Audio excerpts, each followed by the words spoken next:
चला तर सगळ्यांनो, हा पदार्थ तरी पहा, काय खमंग, खुसखुशीत, कुरकुरीत, अजिबात तेलकट न होणारा आणि एकदम नवीन पद्धतीने असा हा भन्नाट पदार्थ कशापासून बनवायचा. तर अळूची पानं आणायची, त्यानंतर स्वच्छ पाण्याने धुवायची, वरची देठं काढून घ्यायची आहेत.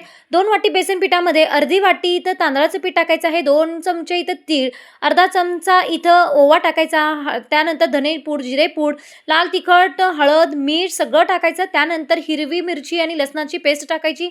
2 चमचे इथं फक्त तेलाचं कडकडीत मोहन आणि त्यानंतर गुळाचं आणि चिंचेचा कोळ टाकायचा आहे. त्यानंतर कोथिंबीर टाकायची. पानानं छान हे मिश्रण लावून घ्यायचं, रोल बनवायचा आणि सगळे हे रोल काय करायचे, कट करून घ्यायचे. अजिबात इथं ही वडी जी आहे ती उकडून घ्यायची नाही, म्हणजे शिजवून घ्यायची नाही. डायरेक्ट मग कढईमध्ये टाकायचं आणि लगेचच ह्या वड्या काय करायच्या, क्रिस्पी होईपर्यंत तळून घ्यायच्या. तर रेसिपी समजली नाही, खालील दिलेल्या त्रिकोणावरती क्लिक करा आणि ही फुल रेसिपी तुम्ही पाहू शकता.